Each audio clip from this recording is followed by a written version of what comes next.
전서 6장 17절로부터 19절에 있는 말씀 가지고 오늘은 물질의 자유라고 하는 제목으로 말씀을 드립니다. 자유가 없는 삶은 참으로 불행한 삶입니다. 그러므로 우리 인류 역사를 보면은 정치, 경제, 사회, 문화 모든 면에서 자유를 얻기 위한 투쟁이라고 해도 과언이 아닙니다. 이런 것들은 다 사실상 이 외적인 자유입니다. 그러나 자유 가운데는 이런 외적인 자유만 있는 것이 아니라 내적인 자유가 있는데, 이 자유는 죄로부터의 자유, 양심으로부터의 자유, 정욕으로부터의 자유, 죽음으로부터의 자유 등이 있습니다. 이런 자유는 투쟁하고 피 흘려서 얻는 자유가 아니라 오로지 하나님의 은혜로만 얻을 수 있는 자유요, 또 인생의 행복과 불행을 결정짓는 중요한 요소가 됩니다. 우리는 외적인 그런 육체의 자유를 얻어서 몸은 자유롭게 되었지만, 이 세상에는 마음의 욕망의 포로가 되어서 비참하게 살아가고 있는 사람들이 얼마나 많은지 모릅니다. 원한, 미움, 그림자처럼 이런 것들이 따라다니면서 우리를 괴롭히기 때문에 무서운 속박이 아닐 수 없습니다. 또한 잘못된 정치적인 사상이나 이단 사상에 물들어도 역시 자유를 잃고 맙니다. 그런데 이런 것 외에도 우리 인간을 본능적으로 속박하는 것이 또 하나 있습니다. 그것은 바로 많은 사람들이 좋아하는 돈입니다. 어떤 분이 그러더라고요. 뭐니 해도 뭐니가 최고다. 영어로 뭐니가 돈이잖아요. 그러니까 그걸 뭐니 해도 뭐니가 최고다 그러더라고요. 사실 한평생 우리가 인생을 살아가면 꼭 필요한 것이 돈입니다. 돈이 없으면 살 수 없는 존재가 우리 인간입니다. 그만큼 중요한 것이 돈이기 때문에 예수님도 어느 날 마태복음 19장 21절에 보면 젊은 청년을 향해서 나를 따를 것이냐, 아니면 세상 사람들이 좋아하는 돈을 따를 것이냐 하면서 이제 그에게 다구쳐 물으셨습니다. 이 청년은 아무리 예수님이 구주 예수님이요, 많은 사람들 가운데에 성인으로 오신 그런 그 예수님이었지만 결국은 돈이 좋았기 때문에 근심하다 결국은 예수님의 곁을 떠나고 말았습니다. 그런데 놀라운 것은 마태복음 19장 16절야에 보면은 이 나를 따를 것이냐 아니면 돈을 따를 것이냐 예수님이 물으셨을 때에 고민하다가 예수님 곁을 떠났던, 돈을 따랐던 이 젊은 청년은 무슨 얘기를 하면 예수님께 나와서 선생님이요, 제가 무슨 선한 일을 해야 영생을 얻으리까 하고 물었던 그런 청년입니다. 그 청년에게 주님은 말씀하시기를 이제 많은 그런 그 계명을 지키라 그랬습니다. 그 계명은 이미 잘 지켰다고 말하거든요. 그리고 이와 같이 계명을 잘 지킨 모범적인 그런 신앙을 가진 청년이었는데도 불구하고 돈 앞에서 자유를 얻지 못하고 그만 예수님을 버리고 또나 구원받지 못했습니다. 그만큼 돈의 위력이 하나님 다음으로 큰 것 같습니다. 그러므로 가난할 때는 돈 벌면은 모든 그런 문제가 해결되고 행복해질 것만 같습니다. 그러나 돈을 벌면 이 돈이 자기를 노예로 만들어서 오히려 비참한 인생으로 살아가는 사람들이 의외로 많습니다. 신앙생활하는 우리 중에도 이 부자 청년처럼 돈 때문에 주님을 몰려오는 사람이 많습니다. 그러기에 마태복음 6장 24절에 보면 한 사람이 이 두 주인을 섬기지 못할 것이니 혹 이를 미워하여 저를 사랑하거나 혹 이를 중히 여기고 저를 경히 여김이라 너희가 하나님과 재물을 겸하여 섬기지 못하니라 그랬습니다. 이게 재물도 좋아하고 또 우리의 섬김의 대상이 되고 하나님도 우리의 섬김의 대상이 된다면 얼마나 좋겠습니까마는 둘 다 똑같이 이렇게 중히 여기며 섬길 수 없다는 거죠. 그러므로 돈을 잘 버는 것도 아주 중요한 일이고 큰 복이죠. 사실 돈 잘 버는 것도. 그러나 그 돈을 하나님 앞에서 인색하지 않게 어떻게 잘 쓰냐 하는 이러한 사실도 복 있는 그러한 일이요. 또 행복한 삶을 살 수 있는 그런 비결인 것입니다. 그러기 위해서는 어떻게 해야 될 것인가? 오늘 말씀을 중심으로 이제 같이 생각하며 은혜를 받기를 원합니다. 먼저 우리는 이 물질에 대한 그런 보는 물질관이 바로 되어져야 되죠. 창세기서 1장 28절로 30절에 보면은 하나님께서 이 천지 만물을 먼저 창조하시고 가장 나중에 마지막으로 첫사람 아담과 하와를 창조하십니다. 그리고 그 첫사람 아담과 하와에게 말씀하시기를 모든 만물을 다스리며 사용할 수 있는 복을 주시고서 이제 그릇되게 사용해서는 안 된다고 말씀하십니다. 그러기에 오늘 본문에서도 이 사도 바울도 역시 사랑하는 제자요 동역자인 그런 디모데에게 보낸 그런 편지가 오늘 그런 본문에 있는 말씀인데 17절에 보면은 이 세상에서 부자로 사는 사람들에게 명하라. 하나님은 우리에게 모든 것을 풍성하게 주시는 분이시다. 그러므로 교만해지지 말며 믿을 수 없는 그런 부귀에 희망을 두지 말고 오직 하나님께 희망을 두며 참 생명의 그러한 영생을 취할 수 있는 선한 일과 선한 사업인 복음을 나눠주는 일에 물질을 선용하라. 이렇게 가르치라고 당부한 것입니다. 우리가 땀 흘려 돈을 벌었을지라도 우리는 교만하지 말고 하나님이 주셨다고 하는 사실을 먼저 인정해야 됩니다. 돈을 벌 수 있는 지혜를 하나님께서 주셨고 돈을 벌 수 있도록 건강한 몸을 주셨고 또 여건을 허락해 주셨기 때문에 돈을 번 것이지, 그렇지 아니하면은 절대로 내가 아무리 돈 버는 재주가 많다 할지라도 돈을 벌 수가 없는 거예요. 건강치 못하면은 어떻게 돈을 벌 수 있겠습니까? 여건이 허락되지 않으면 어떻게 돈을 벌 수 있겠습니까? 그러므로 우리는 이제 이 돈을 벌 수 있는 모든 은혜를 하나님이 주셨다고 하는 하나님의 은혜를 인정하면서 될 때에 교만해지지 아니하고 하나님의 은혜를 잊지 아니할 줄로 믿습니다. 오늘 디모데전서 6장 7절로 8절에 보면 이런 말씀이 있어요. 우리가 세상에 아무것도 가지고 온 것이 없음에 또한 아무것도 가지고 가지 못하리니 우리가 먹을 것과 입을 것이 있은즉 족한 줄로 알 것이니라 그랬습니다. 실질적으로 이 세상에 올 때에 누가 무엇을 얼만큼 가져온 사람이 있습니까? 아무도 그냥 알몸으로 왔지 가지고 온 사람이 아무도 없습니다. 그럼에도 불구하고 이 물질이 좀 있으면은 교만해지는데, 그래서 신명기서 8장 13절로 14절에 보면은 내 우양이 번성하며 내 은금이 증식되며 내 소유가 풍부하게 될 때 두렵건대 내 마음이 교만하여 내 하나님 여호와를 잊어버릴까 하노라. 이렇게 우리에게 이제 아무것도 가지고 온 것이 없는 사람인데 이 세상을 살면서 돈 벌면서 삶이 풍성해지고 그러한 물질로 부유해지면은 마음이 교만하여 하나님을 잊어버릴까 염려스럽다고 그렇게 말씀한 것입니다. 여러분, 그 구약시대에 동방에 살던 의인 가운데에 욥이라고는 그런 사람이 있었죠. 이 욥은 오늘날로 말하면 저 삼성전자 혹은 현대건설 같은 큰 재벌이었습니다. 그러나 하루아침에 재앙을 만나서 그 엄청난 모든 재산을 다 잃어버립니다.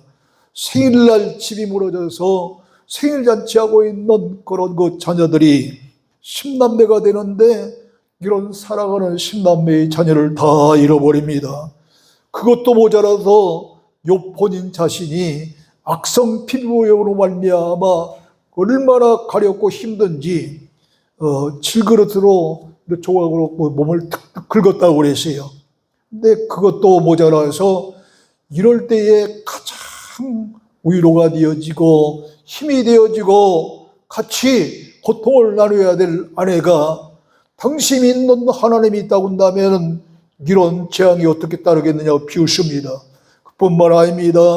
가장 사랑하는 그런 친구 셋이 있었는데 이 친구들까지 욥을 비웃고 비난합니다. 생각해 보세요. 힘들고 어려울 때 사랑하는 아내가 이렇게 위로 이끄는 아내가 되어지고 협조하는 아내가 되어지고 힘을 줄 수 있는 아내가 되어지는 아내가 비웃고 세상의 친구들까지도 비난하고 비판하니 얼마나 그 마음이 고통스럽겠어요. 그럼에도 불구하고 욥은 욥기서 1장 21절에 보면은 내가 모태에서 적신으로 왔은 적도 또한 적신으로 돌아갈지니라. 주신 자도 여호와시요 취하신 자도 여호와시니 여호와의 이름이 찬송을 받으실지어다 하면서 찬양을 했습니다. 이제 하나님께서 이 땅에 자기를 보낼 때에 아무것도 없는 그런 벌거벗은 그런 알몸으로 보냈지만 이 땅에서 물질을 취하고 살 수 있는 복도 하나님이 주셨으니 취할 자도 하나님이시라면서 그 모든 재산을 다 잃고 사랑하는 10남매 자녀를 다 잃고 자기마저 악성 피부병으로 고통받을 때에 아내가 비웃고 친구들이 비웃고 비난해도 이 말씀을 들고서 하나님 앞에 찬양을 올렸다는 거예요. 어떻게 이러한 상황에서 이 욥은 하나님 앞에 찬양을 돌리며 감사 주셨겠습니까? 마음을 비우고 물질로부터 자유를 얻었기 때문입니다. 이런 신앙을 가졌기 때문에 가능한 거예요. 마음이 물질의 욕심으로 차 있는 사람은 물질 때문에 고통받고 물질 때문에 죽습니다. 그러나 하나님의 은혜로 차 있는 사람은 어떤 그런 시련이 와도 욥처럼 전혀 요동치 않습니다. 그러므로 고린도후서 3장 10절에 보면 주의 영이 있는 곳에는 자유함이 있느니라. 할렐루야. 하나님의 영, 주님의 영이 내 마음속에 들어오면 물질이 있던 그 많은 물질을 잃어버렸던 건강하던 건강치 않던 어떤 경우에도 마음의 자유함이 있기 때문에 행복이 있고 마음의 자유함이 있기 때문에 거칠 것이 없다는 거예요. 다음에 물질을 선한 일에 쓸 수 있는 그런 마음을 가져야 물질의 자유함이 있습니다. 본문 18절을 보세요. 본문 18절 선을 행하고 선한 사업을 많이 하고 나누어 주기를 좋아하며 너그러운 자가 되게 하라. 이것이 장래에 자기를 위하여 좋은 틀을 쌓아 참된 생명을 취하는 것이니라 그랬습니다. 여기서 선이나 선한 사업은 수상적인 선이나 수상적인 선한 사업이 아닙니다.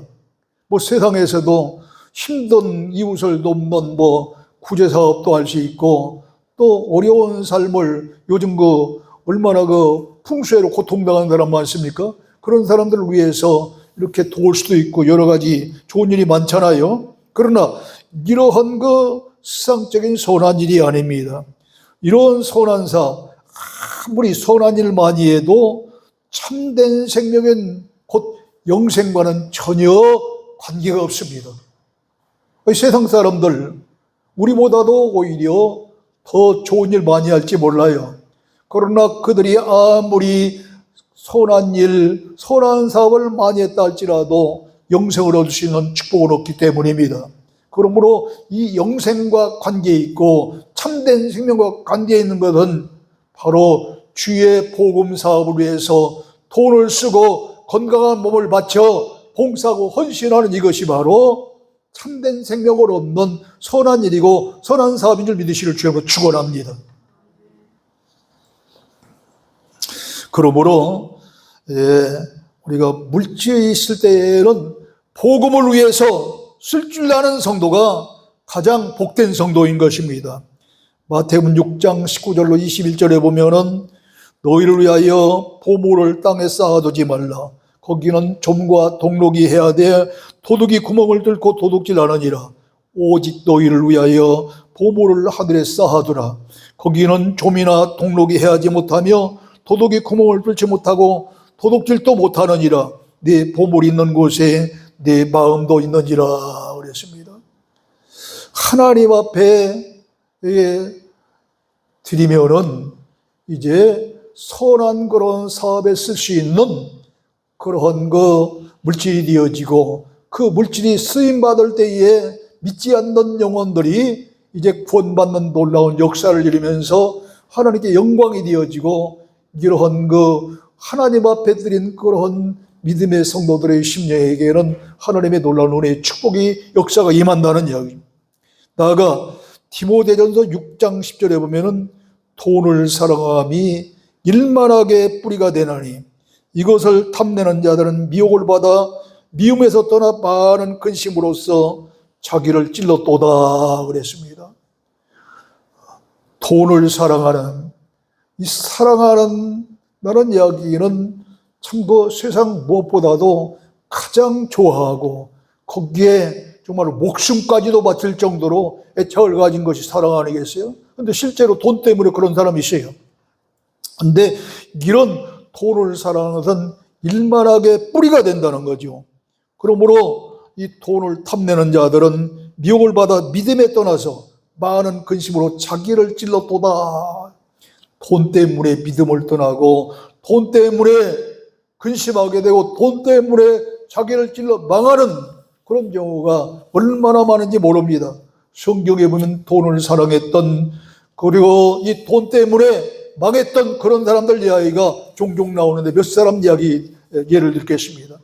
여러분 아간이라고 하는 사람이 있습니다. 이 아간이라고 하는 사람은 저 모세를 따라 이스라엘 백성들이 이제 모두가 다 이 가나안 땅에 들어오게 됩니다만 실질적으로는 느보산에서 이제 모세는 죽고 그 후에 바로 여호수아를 따라서 가나안 땅에 좀 돌아오게 됩니다. 근데 가나안 땅에 돌아오니까 문제가 심각한데 뭐냐면 큰 성이 딱 가로막고 있는데 여리고 성이라고 하는 그런 성이 가로막고 있었어요. 그때에 이제 하나님의 놀라운 은혜 가운데 제사장들이 언약궤를 메고 하루아침마다 빙 돌다가 마지막 달 7째 날에 7바퀴를 돌고서 함성을 지를 때에 이 여리고성이 무너졌는데 이 전쟁에서 이기고 나면은 인 것으로 끝나는 것이 아니라 적들이 가지고 있는 그런 물품, 이걸 뭐라고 전리품이다 그럽니다. 이런 전리품 가운데 보니까 아주 아름다운 그런 외투한 머리, 그리고 또 은 200세겔, 그리고 50세겔의 금덩이를 보고서 얼마나 탐이 나는지 이 아간이 이거를 이제 훔쳐가지고 장막 가운데 감추었습니다. 그러다가 그만 온 가족이 망해버렸습니다. 엘리사라고 하는 그런 선지자 밑에는 게하시라고 하는 그런 선지자의 그런 종이 있었는데 이 엘리사에게 거짓말하면서 나만 장군이 금을 담아다가 문둥병이 들었던 사람이 있습니다. 이 이야기가 뭐냐면은 엘리사가 이제 선지자의 역사를 이렇게 잘 감당할 때에 아람 나라에 그러한 나만이라고 하는 사람이 문둥병에 걸려서 고통받을 때에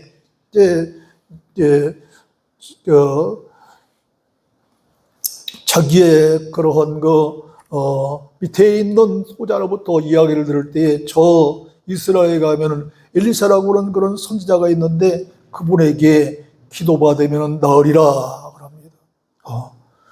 이 소리를 듣고서 나만 장군이 문둥병에서 고침받기 위해서 얼마나 애썼겠어요. 그래서 문둥병에서 고침받기 위해서 이제 엘리사에게 고침받기 위해서 이스라엘에 있는 그런 왕에게 이야기하니까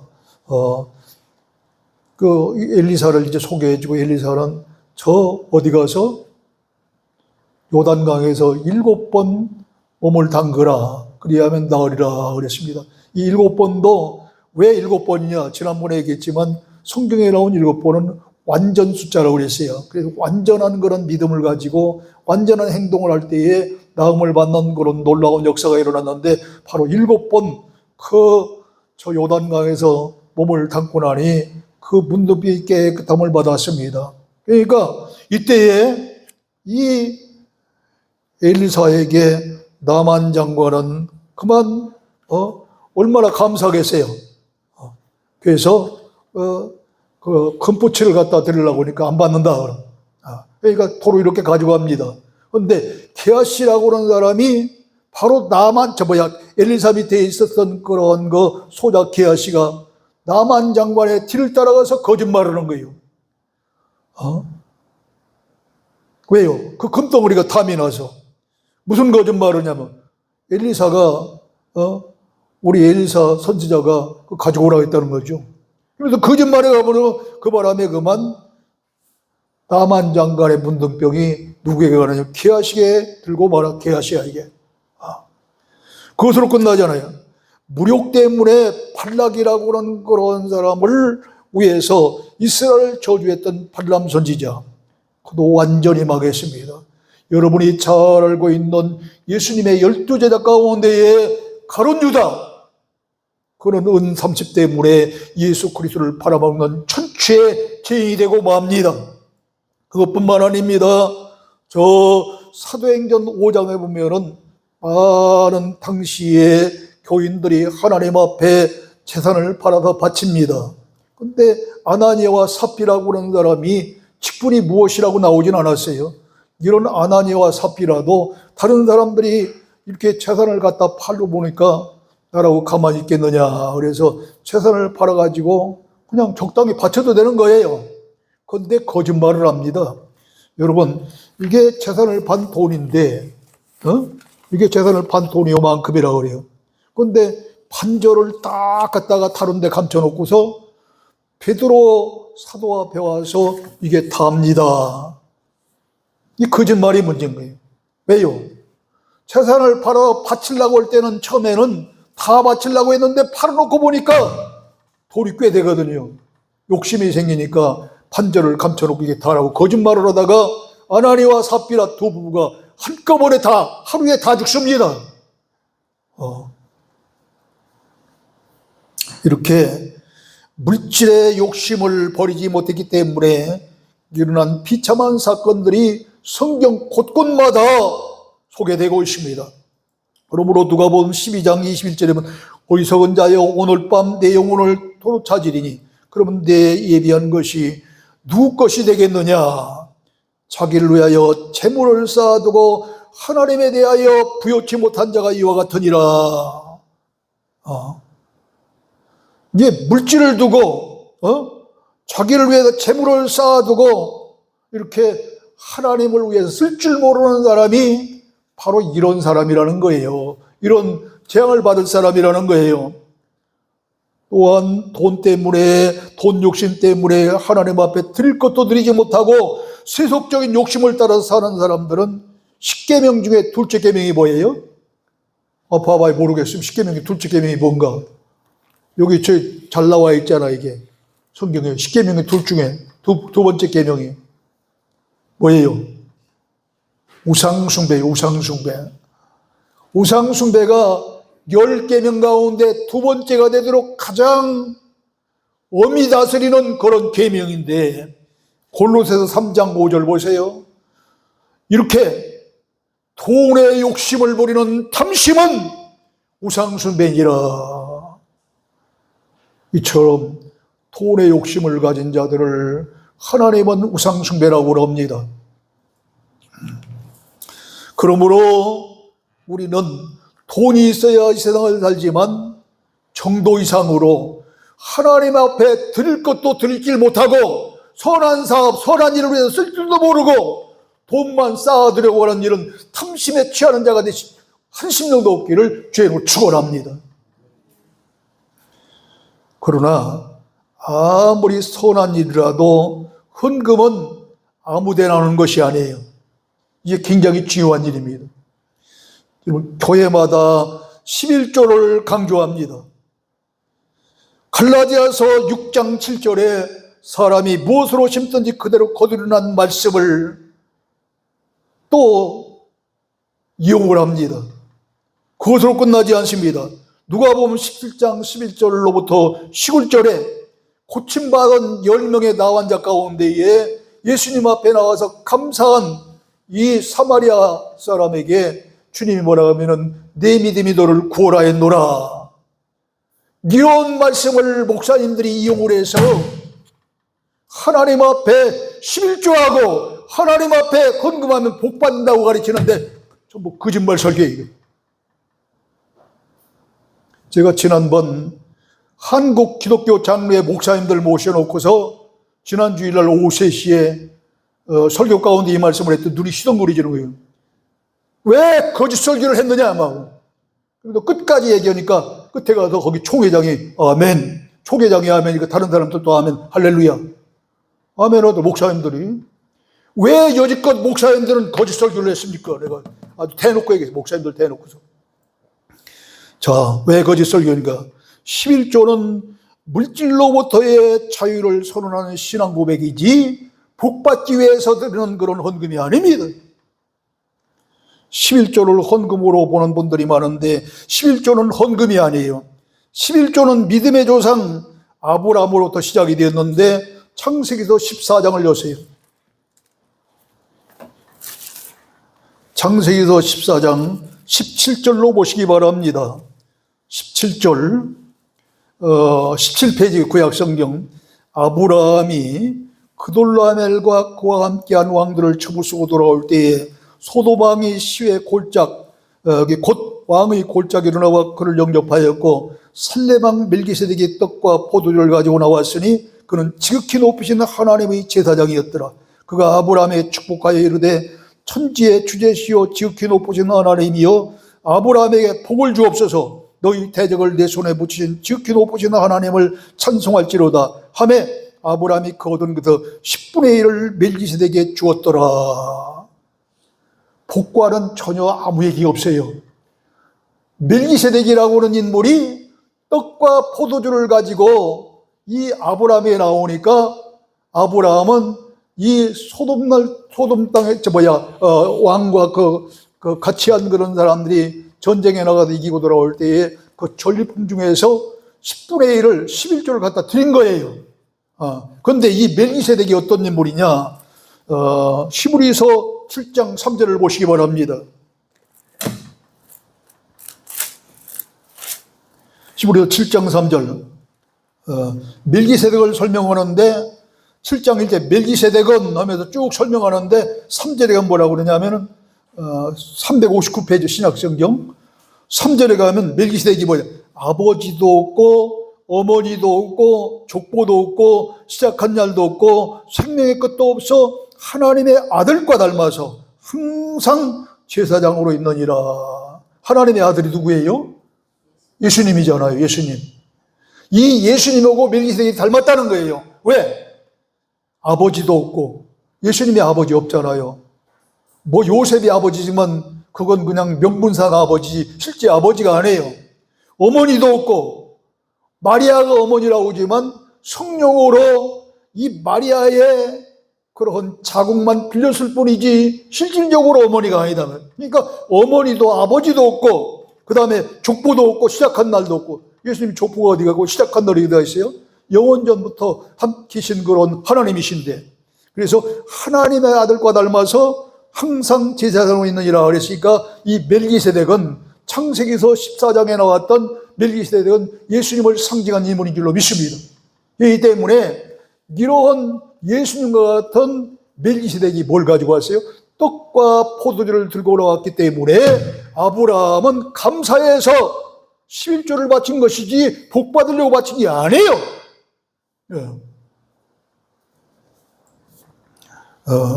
따라서 이 떡과 포도주는 당시로부터 예수님이 장차 십자가에 몸부려 피 흘려 돌아가실 때에 제자들을 모아놓고 그럽니다. 떡을 띄어서 주면서 이 떡은 나의 몸이요, 그 다음에 잔을 나눠주면서 이 잔은 자기가 흘리실 피라면서 돌아올 새 언약이니라 그럽니다.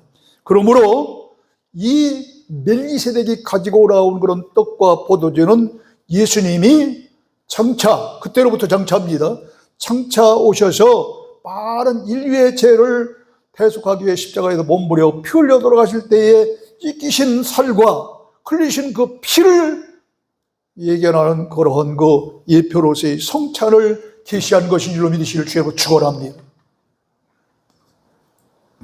이와 같은 떡과 포도를 받은 아브라함은 11조를 드리며 찬양했어요. 물질로부터의 자유를 선포하는 신앙 고백이요, 인격의 그런 표현이었습니다. 그러므로 11조는 물질의 복과 아무 상관없이 믿음이 있는 사람은 떡과 포도주인 하나님의 말씀을 받으며 감사의 차원에서 드리는 것이 바로 신앙 고백인 것입니다. 이 때문에 말라기서 보십니다. 말라기서 3장 다 펼쳐봐요. 누구든지 이게 중요한 일이에요. 말라기서 3장. 말라기서 3장 7절로부터 보십니다. 1329페이지, 1330페이지네, 30페이지. 7절로부터 만군의 여호와가 이르노라. 너희 조상들의 날로부터 너희가 나의 규례를 떠나 지키지 아니하였도다. 그런즉 내게로 돌아오라. 그리하면 나도 너희에게로 돌아가리라 하였더니 너희가 이르기를 우리가 어떻게 하여야 돌아가리까 하는도다. 하나님께서 이제 너희가 규례를 떠나 지키지 아니하였고 이제 그러니 그걸 꾸짖으면서 내게로 돌아오라 하니까 어떻게 해야 돌아가는 겁니까? 묻잖아요. 그러니까 8절 이하에 보라면 사람이 어찌 하나님께서 도둑질하겠냐. 그러나 너희는 나의 것을 도둑질하고도 말하기를 우리가 어떻게 주의 것을 도둑질하였느냐 하는도다. 이는 곧 11조와 봉헌물이라 그랬습니다. 이 때문에 이 11조와 봉헌물, 11조 봉헌물은 뭐 시간이 없으니까 설명한 거 11조만 설명한다고 한다면 이 11조는 내가 하나님 앞에 돌아왔습니다 하는 신앙 고백의 증표인 줄 믿으시길 주의 축원합니다. 신앙 고백이요. 보고고 아무 관계 없어요. 두 번째, 갈라디아서 6장 7절의 말씀 보여보세요. 사람이 무엇으로 심든지 그대로 거두리라. 자기의 육체를 위하여 심는 자는 육체로부터 썩어질 것들을 거둘 것이요, 성령을 위해서 심는 자는 성령으로부터 영생을 거두리라 그랬습니다. 그런데 이 육체를 위해서부터는 싹 빼고 사람이 무엇으로 심든지 그대로 거두리라, 이것만 강조하는 거예요. 그러니까 여러분이 헌금 많이 하면 물질의 축복을 받습니다 하고 헌금 강조하는데 오늘 답을 보니까 아니잖아요.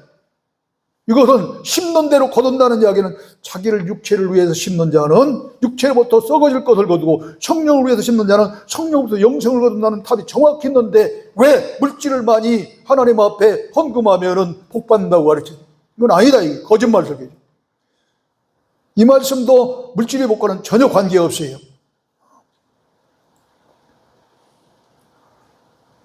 그 다음에 마지막으로 감사한 사마리아 사람 생각해 봅시다. 누가복음 17장 19절에 뭐라면 주님께 감사한 사마리아 사람을 향해서 예수님이 뭐라면 일어나 가라 내 믿음이 너 구원하였느니라 그랬습니다. 사마리아 사람에게 감사할 줄 아는 믿음을 모시고 구원을 선포하신 것이지 감사한 것 때문에 구원을 받았다고 선포한 것이 아니란 말이에요. 헌금이 만약 구원의 표준이 된다고 한다면 동전 돈입을 바친 과부를 향해서 어찌 주님께서 헌금을 많이 했다고 하면 칭찬하셨겠어요? 동전 돈입이 우리 한국 돈 같으면 500원짜리 2개, 돈 1,000원뿐이 안 돼. 1,000원 거지도 안 받아가. 5,000원도 거지도 안 받아가요 지금. 어떤 거지는 돈 많은 줄 가져가 지금. 제 방에 오면 이런 세상인데 아니 동전 돈입 바친 그 과부를 칭찬했어요. 왜요? 그 돈입밖에 그에게는 전혀 없었기 때문에 양을 보고 칭찬한 것이 아니라 그런 내용을 보고 주님은 칭찬하신 줄로 믿습니다. 그러나 여러분 사도행전 5장에 나온 아나니아와 삽비라, 아무리 재산 반절을 감추고 반절만 내놨지만 그 반절이 동전 돈입만 수십 배, 수백 배, 수천 배 되지 않겠어요?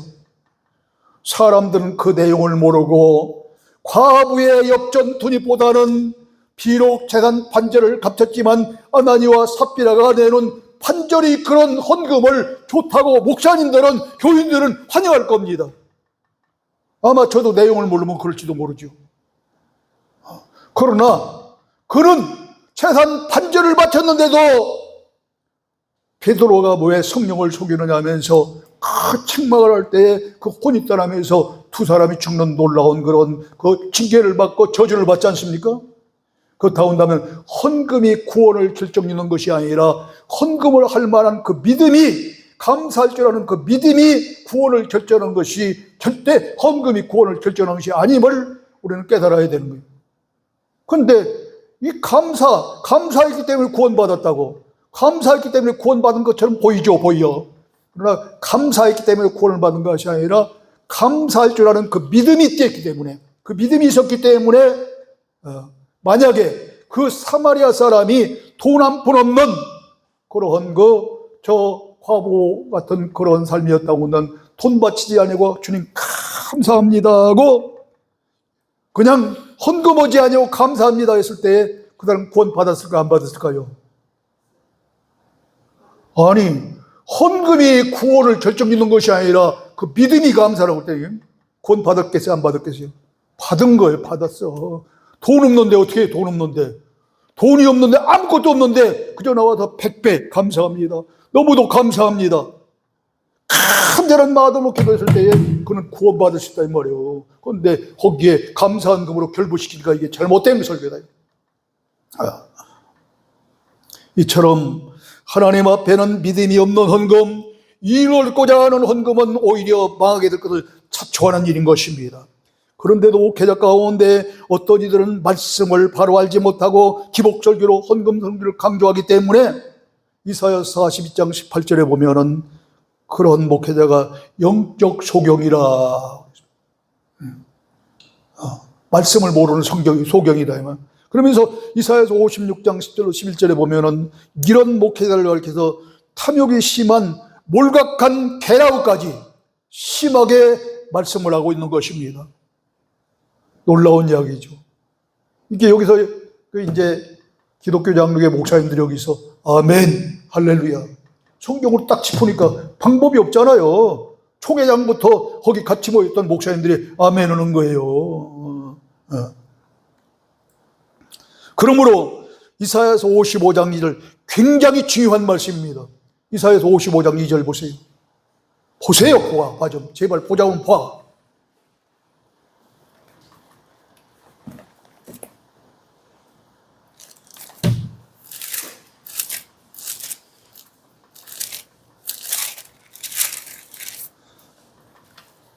(1035페이지) 너희가 어찌하여 양식이 아닌 것을 위하여 은을 달아주며 배부르게 하지 못할 것을 위하여 수고하느냐.